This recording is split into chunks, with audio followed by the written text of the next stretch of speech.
We've got another great story to share with you today, an inspiring journey into local government leadership, because that's what we do here on the HaltingWinter podcast. We tell the stories behind the titles, the unique paths into public service, and the moments that shape how these leaders show up, even when the work gets heavy. Every day, local government quietly makes modern life possible, and behind every service is a person doing work that often goes unseen. This is the HaltingWinter podcast, and I'm Seth Winterhalter.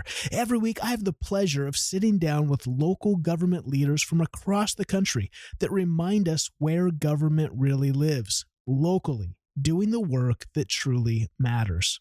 This is the work that builds belonging. Before we hear today's conversation, I want to take a moment to thank our sponsors. Tyler Technologies has been exclusively serving the public sector since 1998, partnering with cities and counties to make their work more manageable, more connected, and more effective. From smarter budgeting to artificial intelligence, Tyler equips local governments with software and solutions that help leaders serve with clarity, efficiency, and impact. You can explore a variety of free resources at tylertech.com/winter. That's tylertech.com/winter. And if today's conversation resonates with you, I want to invite you to check out the Municipal Leadership Development Circle. It's a global community of local government leaders who are committed to growing together, supporting one another, and leading well in the middle of municipal pressure.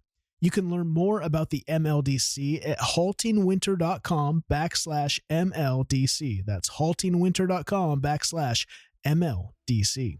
And now, let's turn to today's conversation.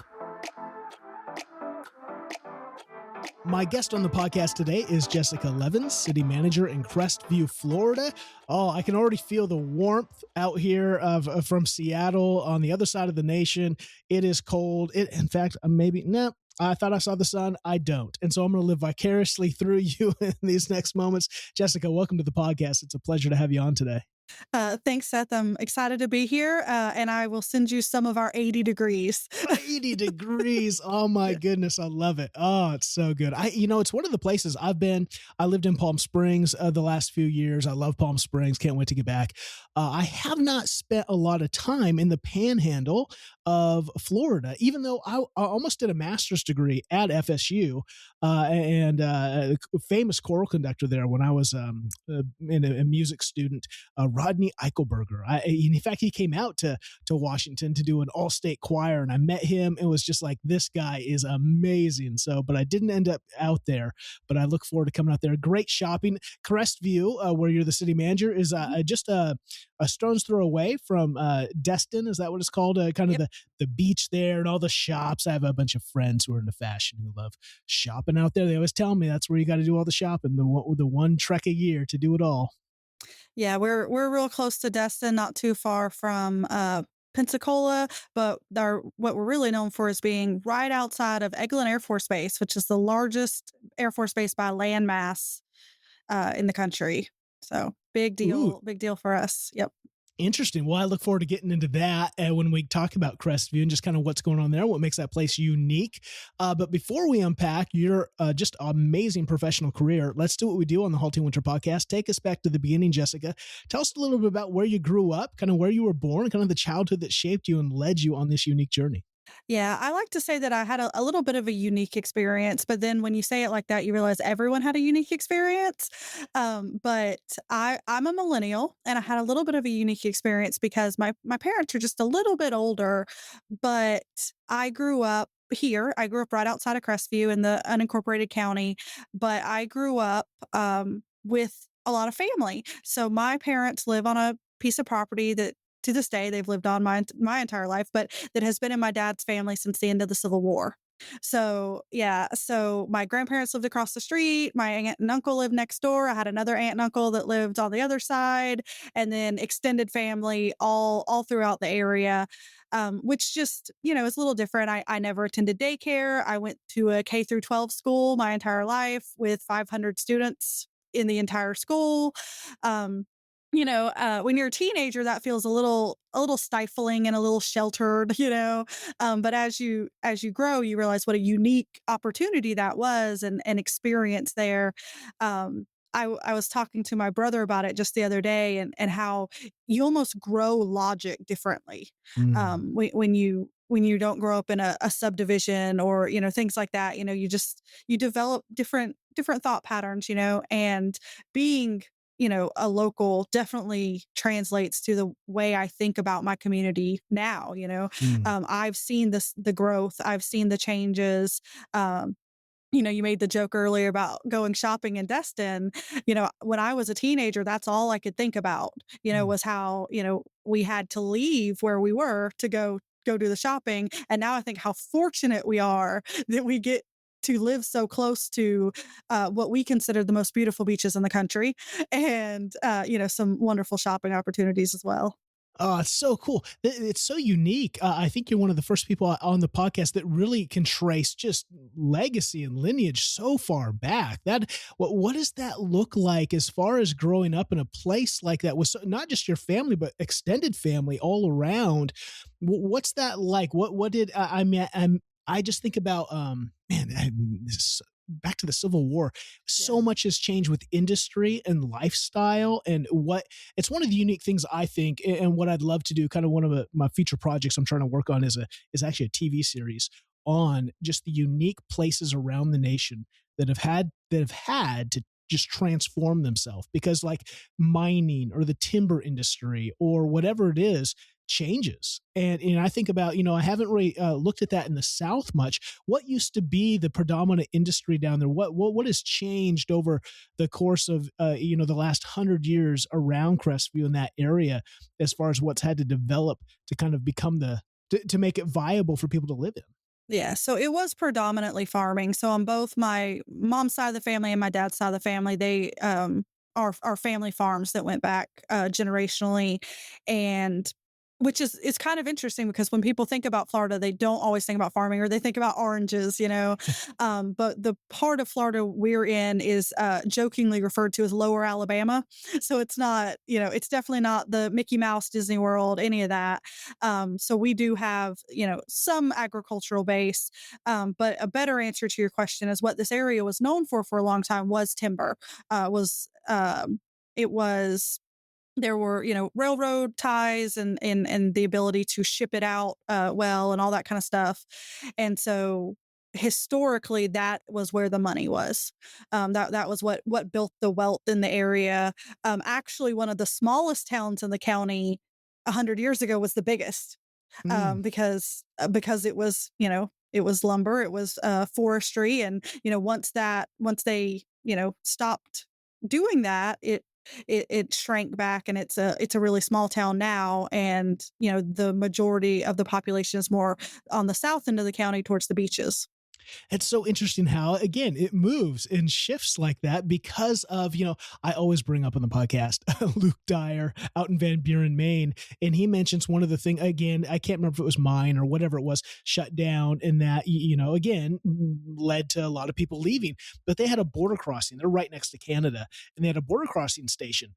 And whatever the federal government, I guess it would be, moved that border cross station like a mile down the road, and it killed the downtown because it was like the only thing left that caused people to kind of, I'm crossing the border, I'll go grab lunch or I'll go walk in these shops. And because that moved a mile down, it totally just ceased foot traffic. And again, that little change by someone who isn't even a part of the town, can be the final nail in the coffin, and then shifts things. So it's interesting to kind of see how places develop and change.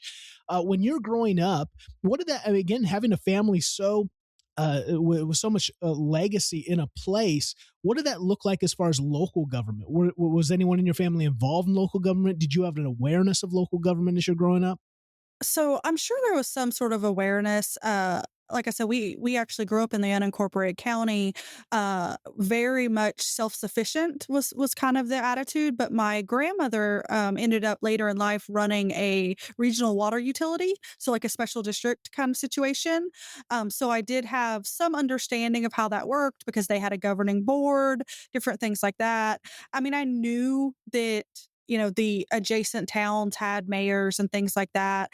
My grandparents would, their friends would be involved in, some of the local politics, things like that. My mom had a great uncle who was heavily involved in different political things, ended up, just being well known, but nothing quite so direct. And my parents are very laid back, and they were just kind of like, we just want to live our lives and see what happens. I think it's because the generations before them were so heavily involved that they were like, no, we're gonna stand back. We're going to be good for a while. I get it. Oh, Yeah. that's so interesting. So when you're growing up, what are you interested in as a kid? What are you thinking about in your high school years? What were you? I mean, obviously you're going to head to the University of West Florida and you're going to get an undergrad in industrial and organizational psychology, which is quite a degree. I can't wait to unpack a little bit of that. But before you get there, what were you interested in? Kind of what were you doing living in this county? So for a while, this is gonna sound like a joke, but it's kind of kind of not. So for a while, I thought I wanted to be a lawyer. So because my mom told me I argued with people all the time, which I'm sure all little kids go through a phase like that. But in practicality, that probably wasn't going to be my path. Um, coming from a really rural background, the idea of just getting up at 18 and moving to a metropolitan area wasn't really practical for me. And so what ended up happening was I was like, okay, so what can I do that will make a difference for people? And I love technology and I'd always loved technology. And so I started out to get a IT degree because I was like, if I could make a product, if I could make an app or a software that makes people's lives easier, then I'm making people's lives better, and I'm doing something that, one, they tell you should pay well, right? And I can be, kind of to myself, because I thought at that point in time that, I was shy and reserved and I didn't need to speak in front of people and all of these different things, which was hilarious because not very long later did I end up being a social worker. But Mm. those were my first thoughts. I started going to college very young. I started at 15, and just class by class, seeing what it was like. And when I got to my first IT class, I hated it. I hated every minute of it. The teacher was ancient and not helpful, and all the other people in my class were young airmen who did not want to help me figure out what this book was trying to say. And so I ended up dropping the class and deciding that that was not. I didn't know what my path was going to be next, but that wasn't going to be my path. Mm. And so luckily I got a part-time job about that time, and it was for a large corporation, and on the first day they sent us through orientation and I met their HR person, and it was a great experience, and she looked like she loved her job, and it was just one of those things where I realized it happened to be the company that my mom worked for at the time. And my mom is the hardest working person you will ever meet. She spent a lot of her years caring for her children, and not working, and then she worked a lot of customer service after that. And so she is, like I said, the hardest working person you ever meet. And I know that there were a lot of times where she wasn't treated super well. Uh, and so once I learned that HR kind of gets to play a role in that, that making sure people get treated right and respected, and kind of given credit where credit is due, I liked that idea. And so once I started to look into it a little bit further, that's where the industrial organizational psychology came in at. I love the idea behind, why do people do the things that they do? And how do we change that? Good or bad, can you help people improve their lives by helping them, understand how change works? Mm. So that's kind of how that, in a nutshell, rounded out. I'm sure there were a lot of other random things that I wanted to do throughout my childhood, but those are the ones I remember. I have the unique privilege of speaking at conferences for local government leaders across North America, and one thing has become quite clear over the past year. Artificial intelligence has quickly become the dominant topic of conversation at most of them. In fact, the ICMA is leaning into that momentum by hosting its first local government reimagined conference of 2026 down in Orlando. The theme this year, the AI Edge. Honestly, it makes sense.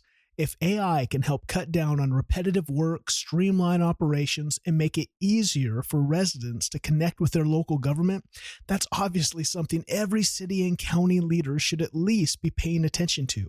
Now, the good news is you don't have to figure it all out on your own. Tyler Technologies has been working with local governments for decades, and they're helping cities and counties take a practical approach to AI, turning the promise of the technology into actual improvements seen in daily operations in a resident service. They've also released a brand new ebook. It's called AI for Impact: Proven Results for Government.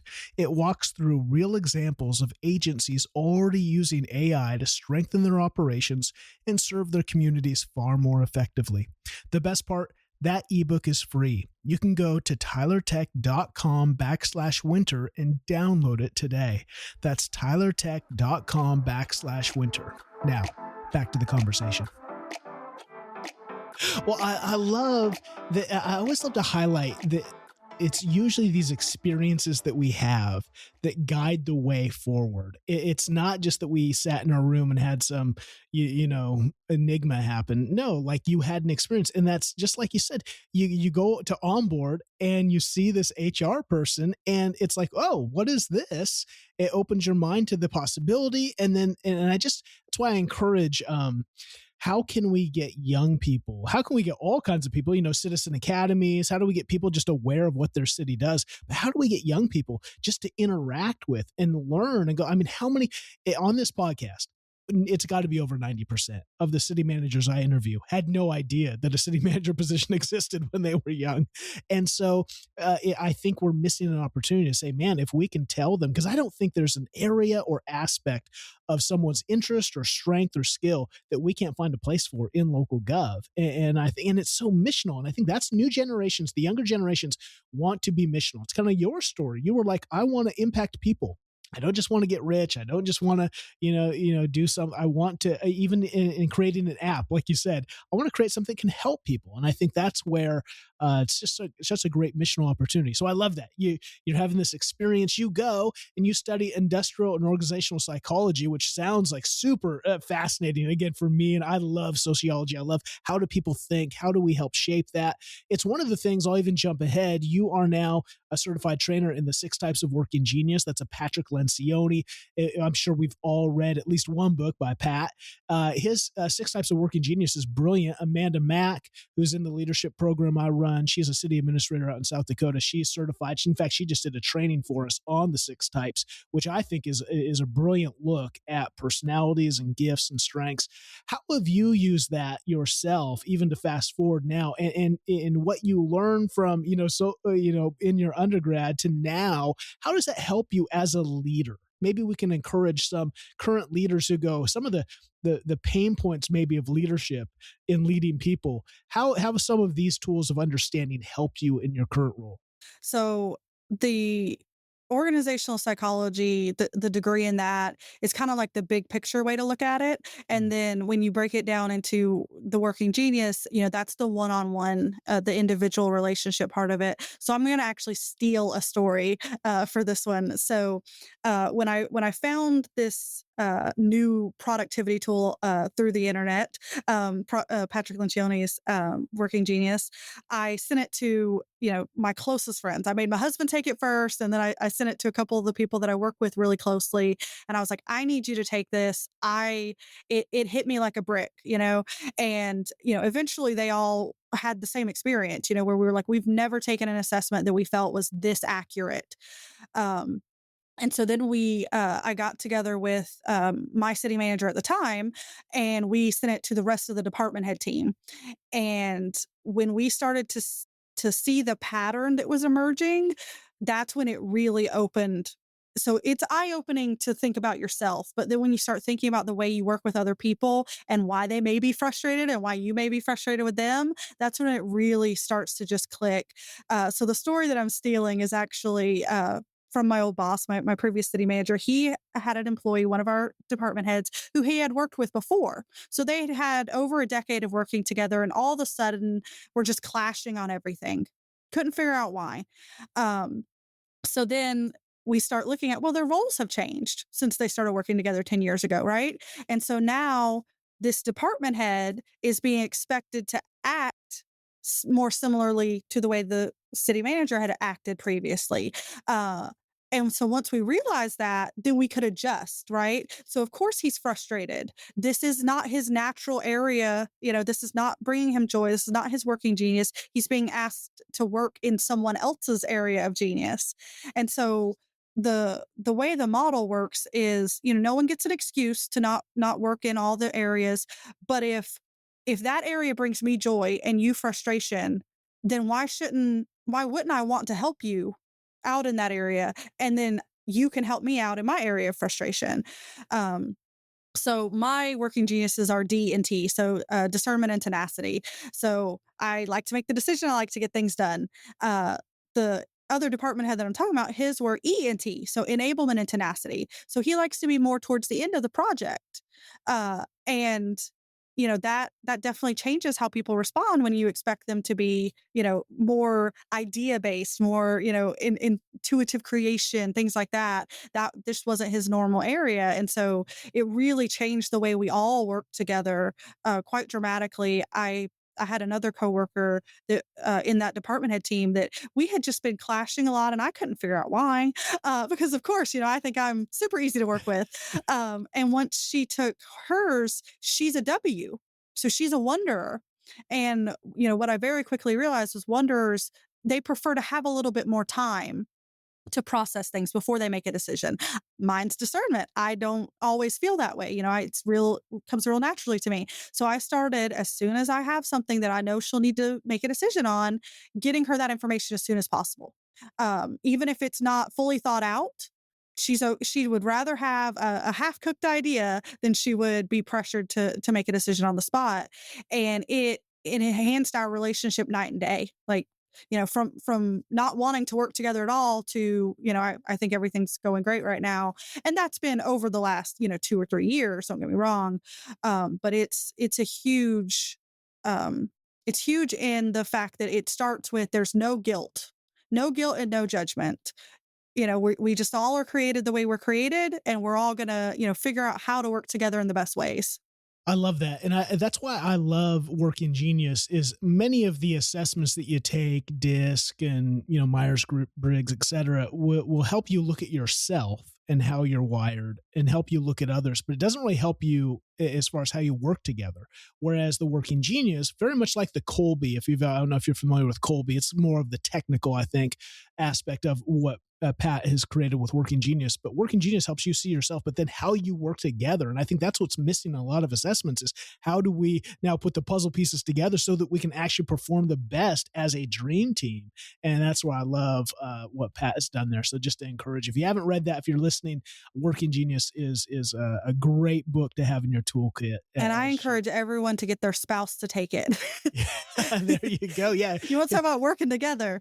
That's a great way to do it. Very much so, because like you say, if you are a discernment decision maker and you have someone with wonder, you can just cut off all their joy because you're like, just got to make a decision. Like, what are you doing over here with all your wonder and dreaming? And so that's a great story. I tell you, the first thing I did was have my husband take it. So I've been married for 19 years this year. I got married at 19 years old. And we've been through a lot together, but my husband is a creative dreamer. He's a WI. And so it was, like I said, it was a huge revelation for us too, because it's exactly what you said. The first thing that I'll do is crush those hopes and dreams, about whatever he's wondering about. And so, now we, have navigated some of those language challenges, which again has really helped me professionally too, because you just learn how to communicate better with everyone. So good. It's so good. So you wrap up your degree at the University of Florida. You start working for Families First Network. You kind of be in the private. I don't know if that would even be called the nonprofit. I'm not sure what you tell us, but you're going to be a family service counselor. So tell us about the kind of this first step as you come out of college and you're now using this, using all the degree or using the insights and what leads you to counseling, which again, that's people don't understand the weight of counseling. I mean, you're asked to care, but then not hold on to that because it could drive you absolutely nuts, trying to almost care from people more than they care for themselves. Tell us about that first experience.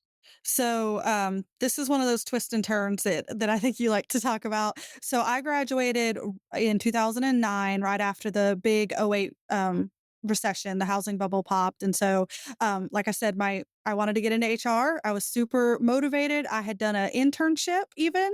I had worked for free for a whole semester thinking that that was going to get me all the experience I needed. Well, none of these big companies were hiring anyone in HR because you don't hire people to hire people if you're not hiring people. That's And so the company that I had done my HR internship in was a nonprofit that specialized in child welfare case management. So people that had been involved with the Department of Children and Families and, needed some guidance to get back on the right path. And so initially I had said, well, I just need a job. I graduated from college. I mentioned I got married at 19. So I had my own life to support, and they offered me a job as a secretary. Literally, that was what it was called, unit secretary. And I was like, whatever, gotta pay the bills. I was better off than a lot of my friends that were waitressing at the time because, this job had benefits, a 401k and, time off, all that kind of stuff. So I took it. And then, I've always been a very, very hard worker and fast learner. And so within a couple months, they said, hey, you got a degree. You want to do this other job? It'll pay you more. And I was like, you know what? Never turned down an opportunity. So I took the position, and there was some on the job training. And at, you know, 22 years old, they said, you get to determine if people get to keep custody of their children or not. And I was like, oh, okay, let's see how this goes. But again, I really do, love to help people. And so, I ended up doing that for 5 years because once you get in that, it's hard to think about letting go of these families that these, Mm. in my situation, in these children that you've started to help, hopefully live a better and safer life. At the time that I decided to make the transition out, this so you mentioned it's not really the private sector, it's the nonprofit arm. In Florida, there's a division between the state and these nonprofit arms of child welfare, but essentially the state awards the contract to these companies, and they govern all of the policies and rules and that kind of stuff. So at the time I decided to transition out, the state was changing a lot of the policies and procedures. And in my opinion, it was concerning. Mm. So I was, very motivated to leave at that point in time. Uh, this is one of my favorite stories to tell because anybody that works in social work is going to laugh when they hear this. But I actually took a pay cut to leave social work. Wow. So when I applied at the county, I applied for an entry level position in their HR department, and I honestly felt very fortunate to get it. But it was in fact a pay cut, and which I at the time would have never considered, right? I was like, when I applied, I was like, no way am I going to leave social services and take a pay cut. But I was fortunate enough in my life to where that was an option for me. I know a lot of people, that's a tough situation for them. And so I did. I took the position, and just started learning about um, how local government worked at that point because there wasn't really any on the job training. It was mostly an administrative position. So it was related to benefits, insurance administration, things like that. And so, like I said, I've always been a fast learner, hard worker, just kind of started to pick it up as I went. But it was definitely very concerning to me that this position that was, housed pretty much in human resources really didn't come with any training, guidance, mentorship, anything like that. And so that's when I started to learn about how local government worked though, and that, if your boards aren't supportive of employee development, then you don't focus on employee development. Mm. And that was a big concern to me at that point in time. I spent I think about 4 years there, and I did, like I said, pick up a lot about how the government part of it works, just from getting pay plans approved and budgetary items and different things like that.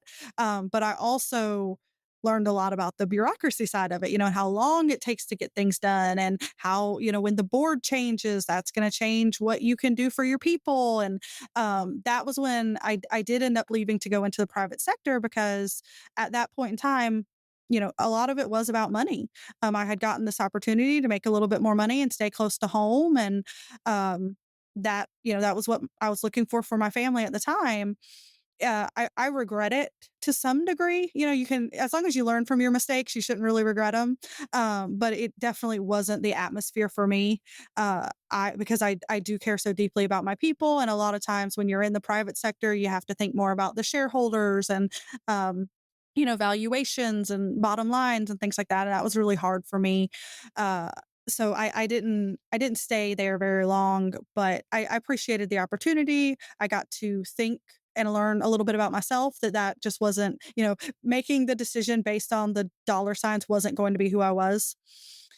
So I ended up, like I said, not working there very long. Went back into mental health for a little while until I got my position with the city, which was their first HR person. So it wasn't part of an HR department. It was their very first HR person.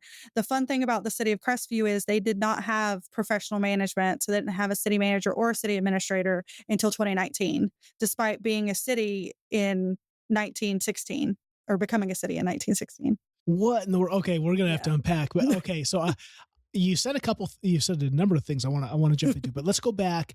I love in your story that you have a self-awareness and a curiosity, it seems, right? So again, you're at that family's first, you're doing well, first you just like, you need a job. And I love that you're not like, hey, they're going to give me a job. It's not really in what I wanted to do. It's just, a secretary job. But you said yes. I think it's one of the things now, there seems to be, not with everybody, but there seems to be a little bit entitlement with the younger generation, where if they graduate college and they're not given like a CEO position, it's like, well, I'm just going to sit around and play video games until I'm given the opportunity. It's like, listen, so you got to humble yourself and just take off or say yes, learn, show yourself.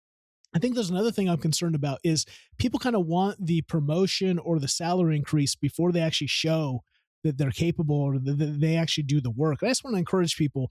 And again, that doesn't mean that you need to, work for 5 years and never get appreciated for it. And again, there are unhealthy organizations to work for. And I'm not saying you should be a part of that, but I am saying, like, I think we need to put in the work first and show yourself. And I think that's what your story shows, that you're just saying yes to opportunities. You're being humble. You're not, you're not kind of waiting for it to fall into your lap. You're just saying yes to whatever's presented to you, and you get rewarded for that. Okay, now let's do the case manager thing. I love that you said too, I just resonate, as a pastor for 10 years, and it's just hard. I was a pastor for 10 years and probably 10 years too long. It just wasn't a great fit for me. And part of this, you have to learn yourself. You have to figure out, right? I love people, but I love people. I just am two things about me.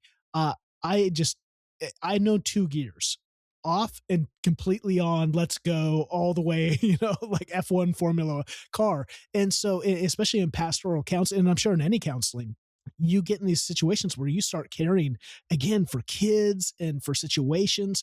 And I just found I can't care more for you than you care for yourself. This is unhealthy now, because now I'm carrying a weight it's not my weight to carry. I can't be everyone's dad. I can't be everyone's, life coach. And so I think it's interesting that you have to learn about yourself. And one of the things too, before I want to dive into what you learned at the county again, unpacking now you're in local government. And I love that you shared a little bit the bureaucracy and kind of the red tape and the slowness, but then you went back into the private sector and you learn about yourself. And that's the other thing, your journey, if you're young or you're old and you're listening to this, your journey is not a mistake. It's not a failure to learn something. It's not a failure to learn something and have a change of values, to have a change of direction. I think that's called life. And I'm very concerned where it feels like I can't admit that I think differently now, or that I have a change of heart.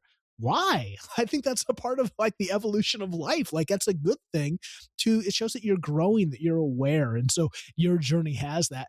Let's go back because we've had a few people on the podcast lately who have been both in county and in city.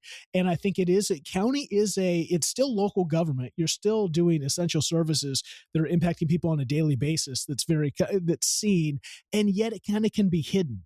And it's different than city because you have so many, it's not just the elected board, the commissioners, which is what you work for. you have elected sheriffs and elected judges. There's a lot more kind of like, it's a different environment where you kind of, it's probably even more slow and more like, we got to get everyone on board on this. What was that like? Maybe what were some of the cool things that you saw now working in local government when you worked for Okaloosa County? And then what were some of those hard things, challenging things that you were just like, yeah, you kind of mentioned just kind of the slowness and the time it takes for projects. Go into that a little bit more, maybe, especially as a benefit specialist and what you saw with HR. So the the biggest one of the things that I liked the most, I guess I should start with, was I had a coworker that I worked really one on one with, who had been there since the year after I was born. So she had been there almost long as I'd been alive, and she was just a fantastic person, but such a wealth of knowledge, because she had, she'd been there a long time, but Um, she wasn't ready to retire or anything like that. She just had taken it all in and was very helpful. And those are the kinds of people that you need to cherish in your organization. Now in the role I'm in, I would take a million of those over a straight A college student. Like, no offense, I was just, I was the college student begging for the job. I get that, but her dedication, but also she was such a good trainer. She had Mm. patience with people, and she knew that she didn't know every answer and things like that. One of the things that I, learned about myself at the county, I like to say, I'm a fast learner and I'm a hard worker and things like that. But one of the things that I learned while I was there was that I was just as guilty as anyone else of being subject to the environment. And so as I've continued my leadership journey, that always lives in the back of my head. And so whenever I see someone that I don't think is performing at their potential, I think about myself and the times where I know I wasn't performing at my potential. And so, that's one of those situations is, I say that she was training me and she was fantastic, but that wasn't in any way her role. She wasn't an official trainer, she wasn't a supervisor or anything like that. Those people, weren't super engaged in the process. And so that's when I start talking about like the bureaucracy, but in a more negative way, because some of the bureaucracy that was lacking was training programs. uh so a lot of what I learned, you know the reason that I, wasn't interested in staying was because of the slowdowns, like you talk about. It is a much bigger agency, but I loved the people. I was just telling a story to my HR team at the city the other day about how one of my favorite days that I worked there was a phone call with Blue Cross and Blue Shield of Florida for 3 hours. And I would never tell you today that I wanted to be on the phone for 3 hours, but it was one of my favorite days because I got to help an employee who had been improperly charged, to the tune of over $1,000. And, most local government employees don't have very generous salaries. And I knew he needed that money. He had been hurt. That was what had happened. And so, there's all sorts of extra expenses that come when you get hurt. And so he was going to get a refund of over $1,000 from this particular medical provider. And that was one of the best days I had working there in almost 4 years, because it was that firsthand. I got to look that guy in the eye, and, he overheard, them saying they were going to refund it to him, all of those things. It really felt like a real big accomplishment, because, on a normal day, you're processing paperwork, you're making sure bills get paid and things like that. But we can have the tendency to forget the human side. What does that insurance get someone? Typically it's peace of mind. One of my other great stories was I had a EMT, who again, are not the most high paid individuals or anything like that. He had 6 children at home. And so every year when we did our benefits changes, he would come in and meet with me one on one. He didn't have time for the group settings. He was, on shift, all those things. But it was so important to him and his family to understand every single one of those changes, that he would come in on his day off and sit with me one on one, and we would go over every single change. And just the amount of respect that gave me for that man, that, he went through the process and he understood, and, he didn't get upset with us for whatever had changed. He just knew that it was critical to his family that he understand each of those changes. So interesting. Again, the two things: the care in which you are, able to and providing for these employees, and yet still that reality of the training. You felt like, man, I don't feel I want to be more equipped, and then you saw that. I'm sure that influenced you. And now at Crestview, how do we onboard people? How do we make people feel the support? And I think that's part of, again, just being aware of your experience. That's why I love the podcast, being able to look back and go, what are those lessons and how have they shaped our leadership today? And how even can we be reminded? Because, like you say, I'm sure that Okaloosa, when you were working there, no organization wants to be crappy. I think, hopefully, You're right, right. I think they all want to serve, but it's kind of, and local government has this probably among all others, because again, there's no, like the private sector, there's competition, and so you kind of have to be sharp, and some of that is what you experience. It's kind of, sometimes it's ruthless. You have to care about stockholders and price instead of people, but in local government, the current, or the motto that I struggle with, that I push back against, is that, well, it's the way we've always done it. And so it's kind of like when you go into your house and it's like you got cobwebs and you got weird art that's, not level. But you just are so familiar with it, you don't notice it. And I think that's can be the issue of local government, is some of our processes. It's just like, oh, well, we didn't have training, so the people just figured it out like I did. And it's like, no, we can do better. How can we do better? So the person in the role before me had been there for 15 years and then retired. And so, no one else, had been, really doing that, learning that position over the last 15 years. And you can imagine how much technology and processes had changed in that 15 years. So, I completely understand, especially in the role I'm in now, I completely understand how those things can get overlooked and passed by and things like that. It's especially, I think it is harder in the larger organizations, because those smaller divisions and areas of work, more specific areas of work can kind of fall to the wayside.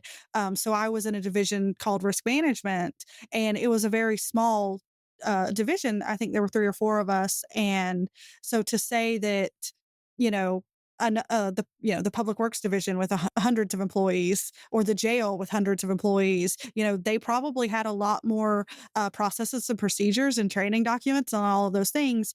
But when you're four people out of 1,000, those things do have a tendency to get overlooked, and I'm sure they happen within my organization today. And what I can appreciate about it now is it taught me how to go and find the information myself. So I'm a 20-something-year-old at that point. It's my first job in the field that I wanted to work in, and I was all excited, but I didn't know what I was doing. So throughout that process, not only did I learn about myself, but I learned how to go out and seek that information. I ended up, getting a SHRM certification and a SHRM membership, where they send you updates on things that are happening. I started finding other creative ways to learn.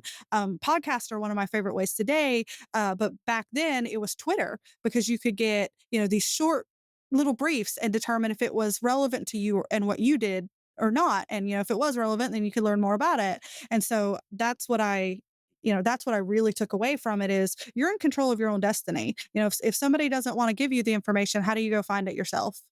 I love that. So good. Well, so again, you go back from Okaloosa, you go back into the private sector, you do a couple things. Now you're going to come on to the city of Crestview. And like you said, this is crazy. You are the first HR person that they hire. I think this city of Crestview is like 30,000 plus people, isn't it? Hmm. I mean, Today. Yeah. this is a big organization. And so and this is just wild to me. So how did it come about that you even saw the position, that you even were tempted to come back and work for, again, local government? Tell us about that. And then tell us about when you come into Crestview. Again, I always think it's interesting, kind of the second time you work for whether that's private, public side, whatever it is, but the second time you're now in local government and you're working for a city, not the county. How did it open your eyes to go, what was different? What was kind of, give us the view of you entering the scene at the city of Crestview? So it's kind of wild. You say, how did I even see the job posting? All jokes aside, probably by the grace of God, because the city did not have a very advanced hiring process at that time. It was a PDF application on their website, kind of situation. And, I I just kind of stumbled upon it. My husband had just decided to make a career change. So he had been a mechanic for probably about a decade before then, worked in the automotive industry. And he his father and his grandfather were both mechanics, and he had just decided that that wasn't for him anymore. And so we were about to take a big cut in our family income for him to go back to college. I was very excited for him, but I knew that I couldn't take a pay cut. And the last time I had left social work to go to government, I had to take a pay cut. And so I remember interviewing and thinking, man, this sounds like it's going to be really fun, and I'm really excited, but I have to stand strong. I cannot take a pay cut. And so I go in and I'm super prepared. I've bought my new outfit. I've got my documents and everything. And it's a completely night and day different experience from when I interviewed for the county. So I'm interviewing with the city manager directly. He's only been, so I interviewed, I think in May, and he got hired, started in February. So he had only been there a short period of time. So that's the whole interview. We go through, we talk. He had sent all of us their current HR manual, which had been developed by the city clerk's office, and asked for any comments on it. And he loves to tell people this story. And he says, I asked all of the people that interviewed to tell me what they found in the manual, like what they thought about it. And my response was, do you want me to start with the things that are against the law? And that's just the kind of person I am. I'm typically pretty straightforward with people, but I had made notes and tabs and stuff throughout the document, and so really I didn't know where to start. That was an honest to God question, and he was like, "Well, sure, tell me." So there was some law changes, some like FMLA related things that had changed since the last time they'd updated it. Nothing as dramatic as the story makes it sound, but that was a fun story for us and a fun kickoff. So we conclude the interview. He calls me back. Obviously I get the job. But our city manager, the one that hired me, very much private sector mentality. So he calls me and he said, he offers me the job, and he's like, well, what are you looking for salary wise? And I straight up tell him, because I am not I'm not, we talked about my background, not really a private sector girl. I'm just like, I cannot take any less than I'm making now. This is what I'm making now. And that is essentially what I started at. I think it was probably a little bit more because that position was unbudgeted. It had never existed before. Like I said, he started in February, and he was just like, we need an HR person, and we're going to fit this in and make it work. And, I was excited for the opportunity, but also, I didn't know where my future was going. Like I said, my husband and I had just made this huge decision for him to go back to school, and he was only going to work part-time during school. And we didn't know when he graduated where life was going to take us. And so it was an adventure on multiple paths at that point in time, but it's been a fun one over the last 6.5 years. I want to take a quick moment to pause here, because there's something I hear over and over again as I talk to local government leaders from across the country. The work can often feel heavy. The expectations are high, and most days it can feel like you're carrying all that weight alone. That's why I created the Municipal Leadership Development Circle, or what we call the MLDC. The MLDC is a community of local government leaders from across North America who are committed to growing together, supporting one another, and leading well in the middle of significant pressure, not just in theory, but in day-to-day practice. It's a place to think clearly, learn from others who truly understand your unique context and work, and to be reminded that you're not the only one navigating these unique challenges. If you're looking for connection, perspective, and a steady place to keep developing as a leader, I'd love for you to learn more. You can find details at HaltingWinter.com/MLDC. That's HaltingWinter.com/MLDC. Now, let's get back to the conversation. I love it. Okay. So you spend a little over a year, kind of, again, you're the first one in HR. That means you're there to kind of, again, rewrite the ship. You got to make sure they're not doing illegal stuff. And you become promoted to Director of Administrative Services. Mm-hmm. It's one of the things that I talk about, again, I want our young people, I want our residents to understand what city what our city halls do. And yet sometimes the terms like director of administrative services, what in the world? I mean, that could be the CEO, that could be what did that mean? What was that? Was that a new position too? Like, what was that? Tell us about that. Yes, that was an all new position too. Tim, who was our city manager at the time, tells me and has told other people that that was his intention the whole time, was to create a department. And I always tell him I don't remember that. I don't remember that ever being the intention. I was completely shocked when it came when the opportunity became available. But it was, we had worked together for probably about 9 months when we started, having those conversations. Administrative services oversaw the communications division, so the PIO, the IT division, and the HR division. And the fun part of this story is Jessica doesn't do sports. So like I have really bad hand-eye coordination. I'm not up on sports. I don't know all the lingo. It's not really my cup of tea. Um, in high school, I was in the AV club. That's the best example that I have. So we ended up so I started in 2019. In early 2020, we ended up having to let go our Parks and Rec director. And so someone had to oversee Parks and Recreation until we filled that. And I was the HR specialist at the time. And he said, what are we going to do? And I said, I'll do whatever I can do to help the process. And I ended up overseeing Parks and Recreation for like 4 or 5 months. And it was in the middle of COVID, so we weren't doing a whole lot of things. But that was a very interesting experience for me, not knowing anything about sports. But it allowed him to see, what I was willing to do as a leader, what I could do, how I would interact with the rest of the team in a non-HR capacity, those kinds of things. And so at the end of that temporary assignment is when I moved into the full-time administrative services director role, and became, started overseeing those divisions.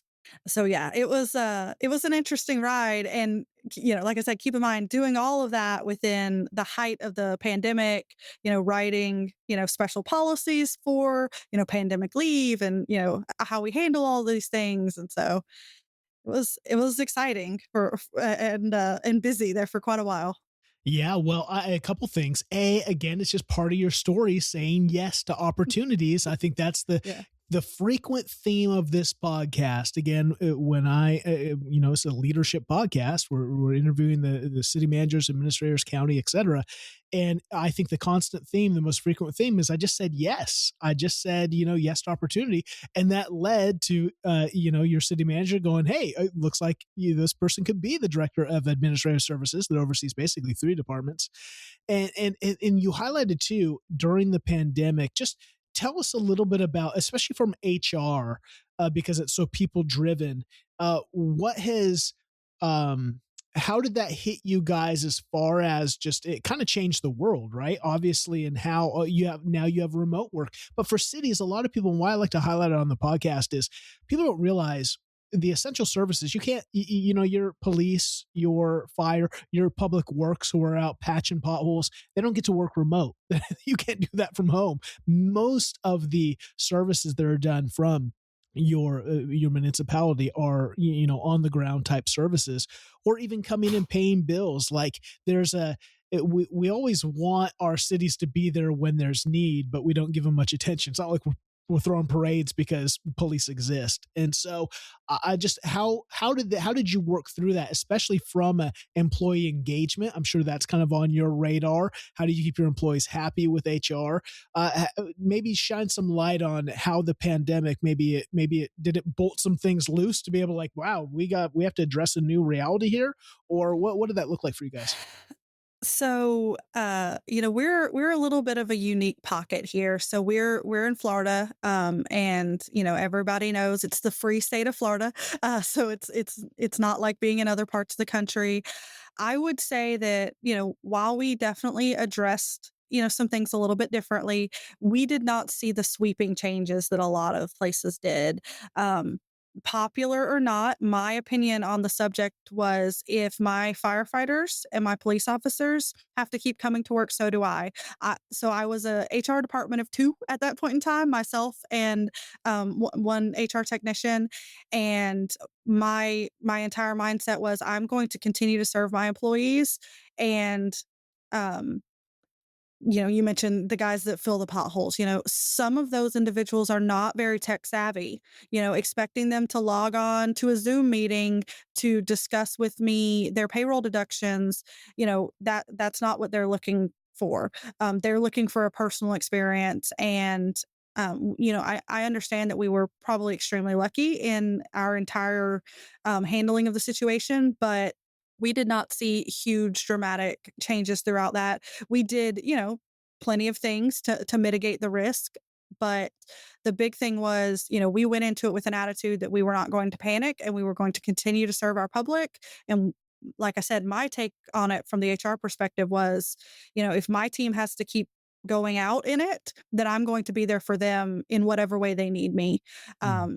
I can't get on the fire truck and help them in that way, but in whatever other way I could.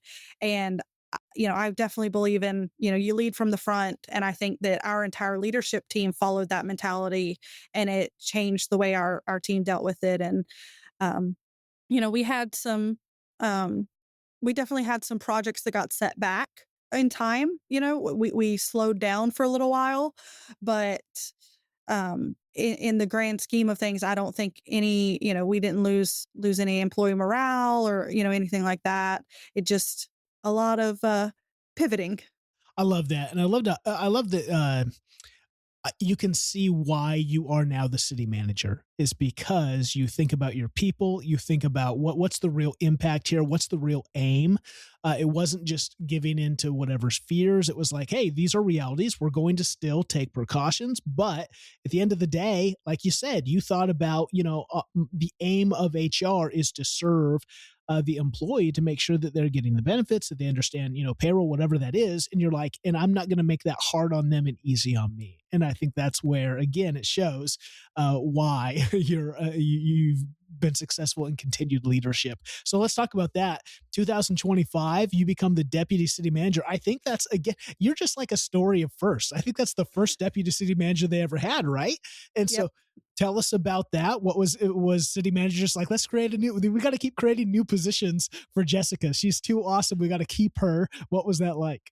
So, I'll kind of sidebar this one for a second. I was extremely fortunate. I worked for an amazing city manager who was Crestview's first city manager, who definitely had a lot of faith in me and helped me to get to achieve the goals to get to all of those different roles. And we talked about it for a little while and we talked about, what did I want to do? And I wasn't really sure, what I wanted to do after administrative services director. I was honestly really happy with the way things were going. We had a great working relationship. You know, we worked on all of those policies and plans for COVID together, would not have been able to accomplish those things without, his support, of course. And so, I started, having to think about my future though. You start looking at over 5 years in a place and you start thinking, well, is this forever? Or what do I want to do next? And so I had started considering that. A couple of roles had come open in the surrounding areas, which had forced me to really think about it. Um, but I still wasn't sure because, like I said, I was happy with what I was doing. I was happy with my team. And so, but when he brought the opportunity up, is this something you want to do? Where do you see yourself going next? I was like, yeah, it's something that I'm interested in doing. And it's definitely something I could see myself doing in the future. And then the future just, happened to be a little bit sooner than expected. But we'd been working very closely together on a lot of special projects for years. So it wasn't really a big shock to anyone. I was so lucky and so fortunate to have the support of every single one of the other department heads. I don't think I would have done it otherwise. So I do feel very blessed to say that, my team, who is still my team now, but my team then had my back, and that made that whole situation a lot easier. So you become, yeah, the deputy city manager in where is it here? February 2025. By July 2025, you become the city manager. So a very short stint as the DPM. What was it like now being, it's always interesting. Obviously, you've been a leader there for 5+ years when you become the city manager. And yet, there's no position like the city manager. It's such a Right. unique role because it's not just a leader now of an organization. Now you are the, what I call, you are on the municipal tightrope and kind of the lightning rod of everything. You're the lightning rod of electeds. And it's not like you've got your elected body all think alike. They're all stray cats with different thoughts and different, right. And you've got to kind of be the absorption of that. You've got now all the leaders of the organization, all those department heads that you're trying to make sure are heard, budgets are right, listened to, priorities. And then you have residents, and your residents just that, they only know really their city when something's wrong, and you become the face. You become, hey, here's my pothole. Why on my street? Why my business? And so what was it like then to sit in that role and to kind of go, wow, okay, what was exciting about it, and what were some of the challenges that you faced over the last, what you've been in since July 2025, so we're 6 months plus in now. What has it been like? So you're completely right. There's nothing that's quite the same when you're when you're city manager. There's no role that's quite like it. But what I would say is I had a very unique opportunity. So my office as administrative services director was literally like one door down from the city manager's office. And so, I had overheard a lot of that. I had seen a lot of that. And I'm a very empathetic person. So I had felt a lot of that. You don't wake up one day and just go, I want to help people and then turn that off at the end of the day. So I had been involved in a lot of the concerns that people had had and how do we rectify those and how, bigger process and procedure questions outside of HR for a few years at that point. But there's nothing like the public spotlight. That was the part that shocked me. I thought I had mentally prepared myself for it, and then I hadn't. When I had to realize that my mother was at home reading the things on Facebook that people were seeing, and while I know that she knows better, that was the day that really felt like a punch in the stomach. But obviously I called my mom and I said, "Hey, mom, how you doing? Maybe you should stay off Facebook today." um, and, that was the biggest surprise for me. I really think that because I'm tough. I don't mind people, there's bullies in all parts of your life. You start in grade school learning about bullies and then, they follow you, throughout your life. So that wasn't a surprise. It was more so the publicness of all of it. Tell us about and maybe I'll jump to this and then we can jump back because I want to learn more about Crestview and some of the unique things that are going on there. But because you just mentioned that, when you are an empathetic person, when you care deeply, and I think the residents, the people who work in Crestview, all the people that interact with Crestview are very fortunate to have you in leadership there. And yet it can be a challenge because you care so much and everything. And that's why local government is such a challenge because you see the impact you're having. And it's not an impact, again, that people are necessarily throwing parades for. And yet you can face some really serious critique and some things that it's not like you're not going to get in the mud too and just start, it's a position where you're trying to give the wins to elected. You're trying to highlight your team. You're not there to wave the banner of Jessica. And Right. so it can be very frustrating to absorb a lot of that.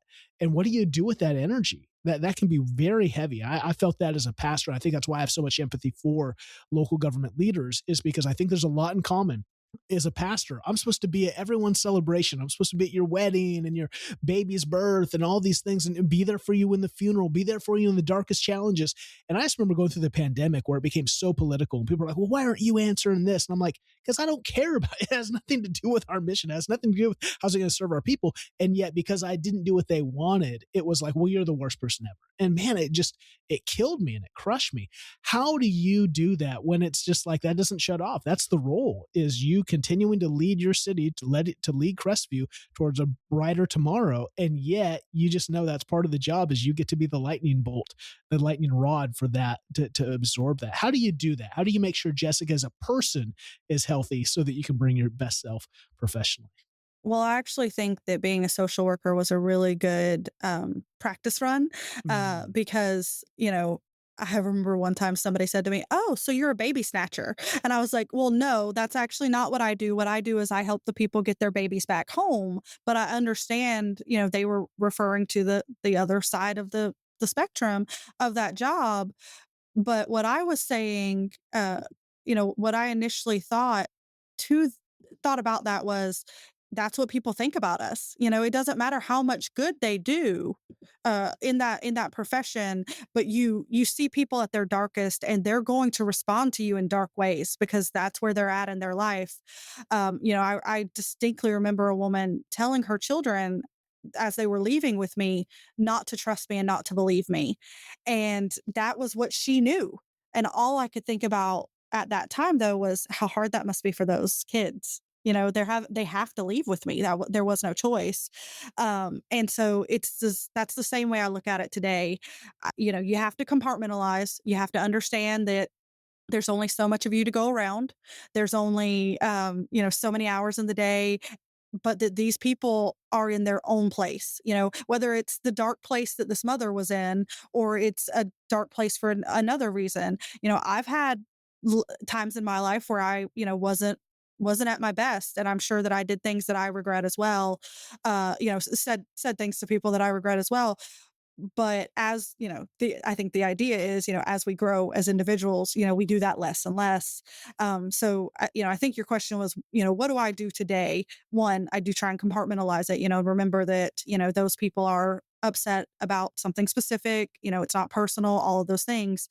um i I look to I look to church a lot. I like the idea that um there's something bigger than me, that I'm here to do good, and I was put on this earth for a purpose. And, I hope that that purpose is to make people's lives better, and I'm just going to keep trying to do that. Um, what I tell my electeds a lot when, they get frustrated by those things, the naysayers or whatever is, do you feel like you're doing good? Inside, does it feel like you're doing good things? Is there something else good that you'd like to be doing that we can talk about?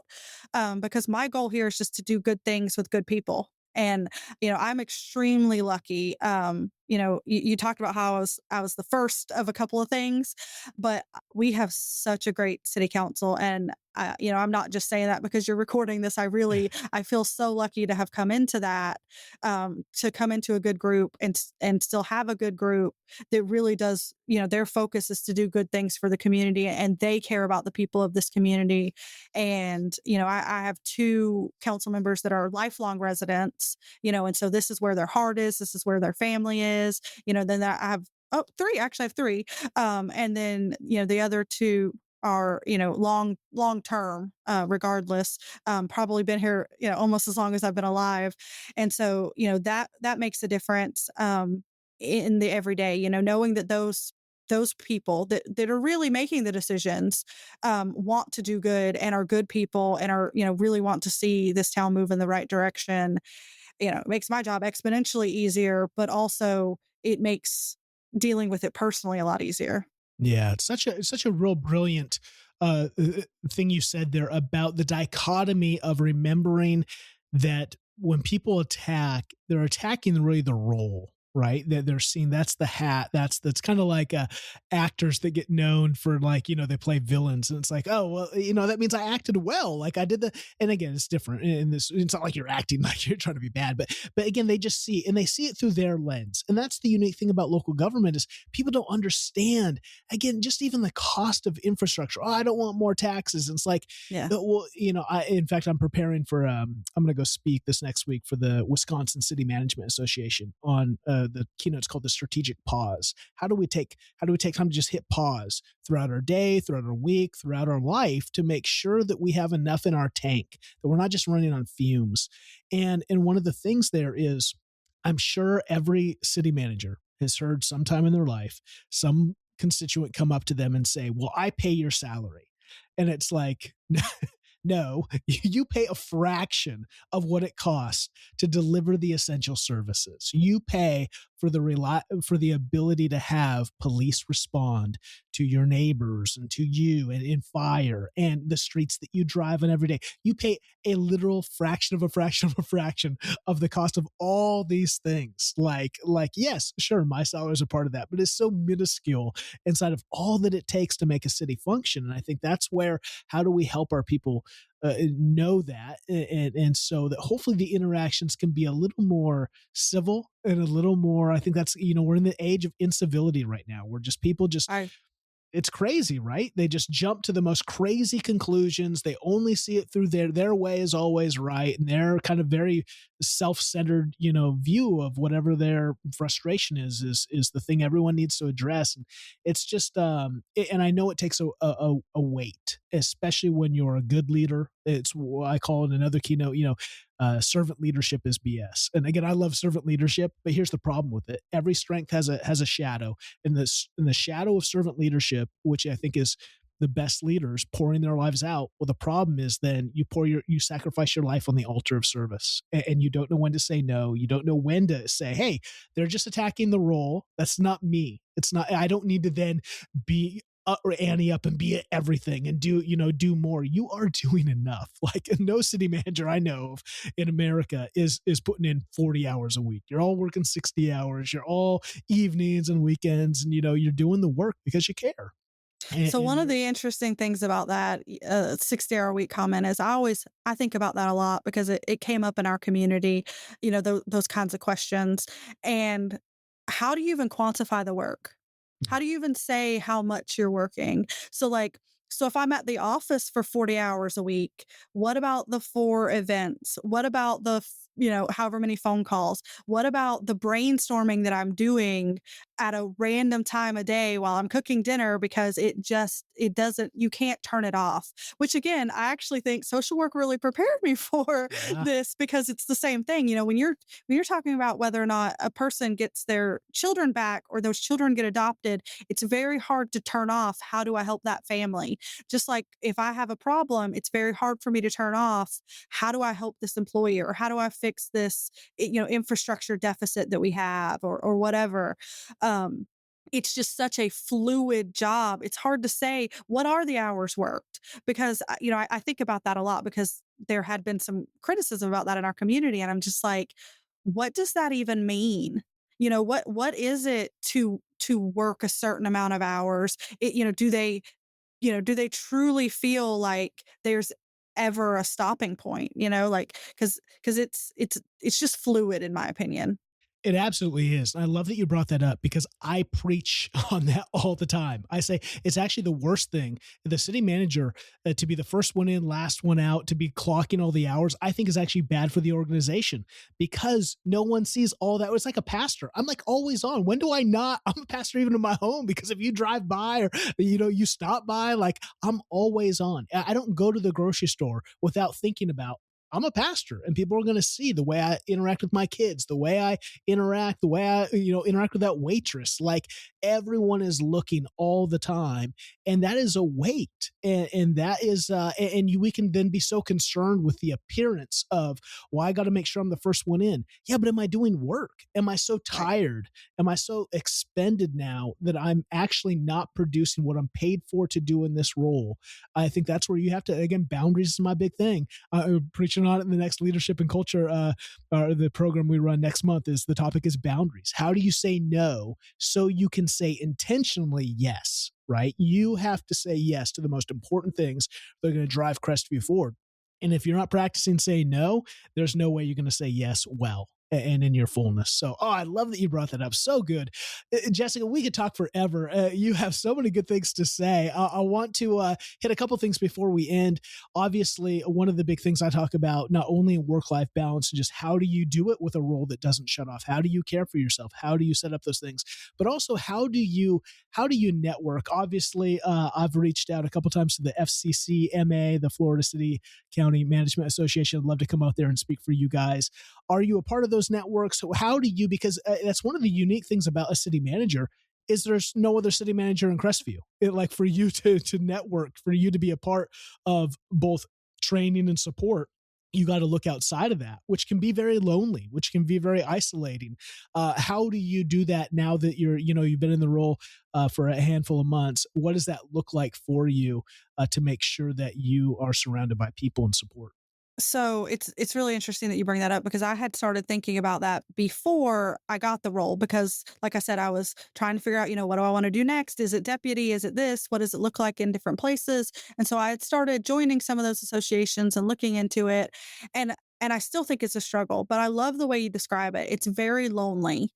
And I that didn't hit me until like the last few months because I've been here, right? So like I've been doing this job for 6 years.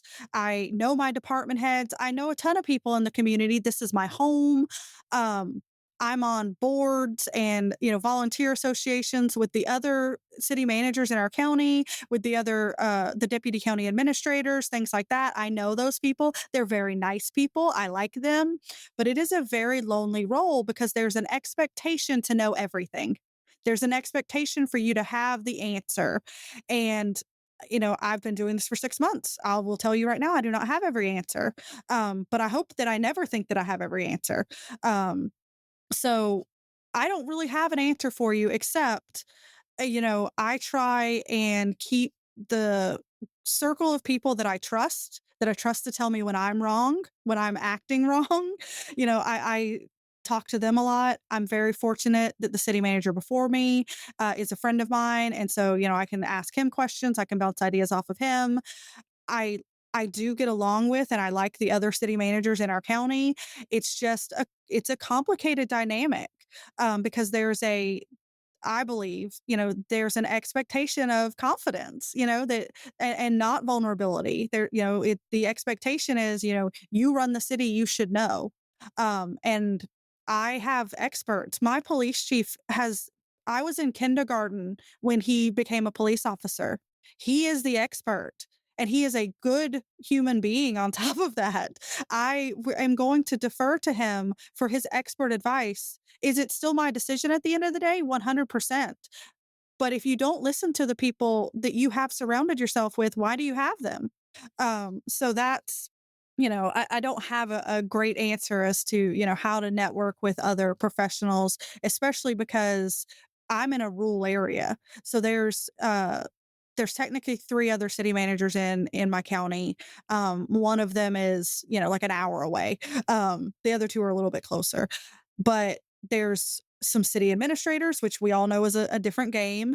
But there's not a whole lot of us all throughout the panhandle. Because it's rural, there's not as many cities and, they're not as big and things like that. And so it's a challenge. It really is. I've been to the FCCMA conference twice now. I didn't find it extremely beneficial. I'll be honest with you. Um, a lot of the cities that were there were very small, and so they weren't experiencing the same challenges. I mean, like, 3 to 5,000 people, they weren't experiencing the same challenges I was. Um, different things like that. Not that there's not some relatability for sure. But we're talking about building a $25 million complex, that that's the conversation that I'd like to have with someone that's been through it. Different things like that. It is a struggle, for sure. A lot of my friends that I've known for years and years, are great sounding boards for moral and ethical issues, but they don't know how to, complete a bond. you know, those kinds of things. So it can be a very lonely position. And so, like I said, I feel very fortunate right now that my department heads are very supportive and my council is very supportive and we're all moving in the same direction because that definitely makes it feel less lonely. But it's a struggle. I think you bring up such a great point in that cities are different, right? Every city, the complexity of and just because like you could say, well, it'd be great to have some insight from someone of a similar size city, and you could find a 30,000 person city that operates totally different, that has airports, or again, we didn't even mention it, you mentioned the military that brings a unique reality. I remember we just had on a Dennis oh, what's Dennis's last name? He's out in Michigan in Centerline, and they do a ton of work with the military that's totally helped them. And again, they're small, I think 5,000 person city, but they operate much larger because of that military base and what they've been able to do creatively with budget and resourcing and serving them. And so, again, it's so interesting because it could be even a smaller city that has some of the same complexities like budgets. It's just so different. And that's where it is. How do we make sure these networks and these relationships serve one another? And like you say, Florida is a huge state too. It's super long, and so you can think, oh, Florida, the FCCMA. It's like, yeah, but you're talking about you down in Miami, up to Orlando, up to Tallahassee. And like you say, Panhandle is a unique. It's almost like a different state. I feel like Washington, the East Side versus the West Side, totally different cultures, different realities, and there's a lot of things that go into that. And so, yeah, it is. I love trying to help connect, and I think that's one of the beauties of the podcast too. Is if you reach out on LinkedIn, and go, man, that sounds like someone I'd like to talk to. You got to connect with Jessica. Oh man, I could talk with you for so much longer, Jessica. So many good things. Maybe give us. You just mentioned a $25 million facility in Crestview. Tell us some of the unique things. What's going on in Crestview that you're excited about? What are some of the unique challenges that you're facing in that particular part of the country? So that's the big difference between our city and the two other cities that I was just speaking of, where I am in connection with their city managers, is those two other cities are built out. So they border the Gulf of Mexico. So there's only so much development that you can do until you run into the water. And then on the other side is the Air Force Base. So we are the part of the county that is still growing. So that's what we're facing right now. Is we're facing the fact that we didn't get professional management until 2019, and so there wasn't a lot of long-term planning before that.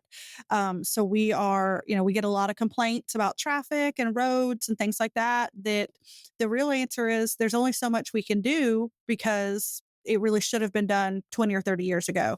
The Air Force Base borders us to the south. And so there's only so much we can do to the south because they control that property. So we do our best to work with them, but they have a mission and their mission comes first. And, we're super supportive of it. And we are a 100% a patriotic hometown for all of our airmen. We also have an Army base, the 7th Special Forces Group, right outside of town. And, we love having those families here and we love getting to be a part of their life. But it does definitely provide some challenges as it pertains to growth. So right now, the facility I mentioned will be our new public works facility. The facility that they're in now was a trucking company, I believe, as far back as like the 50s and 60s. So it is a very old building that we have done our best to modify and make work for us and all of those things. But we have just grown to the point where we can't even fit all of our equipment on that property anymore. So one of the big things that we're doing right now is we're about to open our Southwest Bypass, which is a joint city county project. We were able to get a lot of extra funding from the state, and we are so happy to have opening hopefully next month, which is going to open up a lot of property for development on the west side of town. But what that also means is we had to put in the utility infrastructure for those developments to come. We're also seeing a lot of growth on the north part of Crestview, which is great news, except, again, infrastructure. So the north side is as far away from our sewer plant as you can possibly be and be in the city limits. And so that means it costs a lot more to pipe everything back and forth. And so those are some of the challenges that we're facing as it pertains to growth. We've managed, but my focus for the year, I started off my first department head meeting of the year. I said, what we're going to do this year? We're going to communicate. We're going to do it clearly, and we're going to complete. We're going to make some things happen. Cause we've been, getting up to speed since 2019. Tim was our first city manager and he was a great visionary.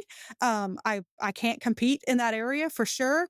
But I'm going to make sure we get some stuff done, and we're going to do it while we communicate very clearly with the public so that they understand all the benefits, to these different projects and how we do it. Because in Florida, we're facing some very interesting conversations on property tax this year. So, I believe it was 8 different House bills about how property taxes should be changed or eliminated. And so people, it's really important right now that we educate our public on where their property tax dollars go.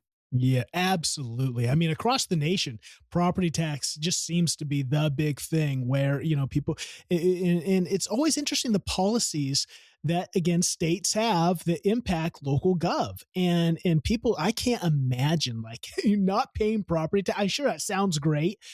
Like, do you like to live in the 21st century? Would you Right. like to continue living with working water and sewer? It's just people just don't understand. It's crazy. And then you have Paul. I digress. I could go on forever. But here's the thing: people don't know, right? And again, I didn't know. You don't know until all of a sudden you start working in it and you start looking at it, going, "Wow, this is amazing!" And like the technology just for sewer and water and treatment, et cetera, et cetera. And so yes, I love that you said Tim was the visionary. I think back to the Working Genius. Again, different times, different needs for different times. Now you in that decisions and implementing, like you say, you got to get some stuff done. There's some real, and I think that's one of the unique things too about city management. Again, the city's been developed. It's had its own. It's grown kind of like what would you say, wildflowers, it just kind of did its own thing. And now you have professional management that goes, hey, we got to because it's not like you can just bulldoze the city and start over. It's like, we got to figure out how this works. And so how do you do that? And it's complicated because all these different departments, all these different areas have to coalesce together, right? It's like, well, we already have buildings over here. How do we do industrial? How do we do economic development? How do we do housing? How do we do streets and what do you call it? Transportation. And again, it's complex. And so anyway, I'm glad they have you at the helm. I'm glad you've got a great team. And like you say, it always helps to have a great city council that is not about bickering, but about how do we do the best job we can to continue to have a flourishing city. So it sounds like you're in a good time, in a good season. And anything else you'd leave with us? You left us so many good nuggets to chew on. I just love it. Thanks for taking the time, Jess.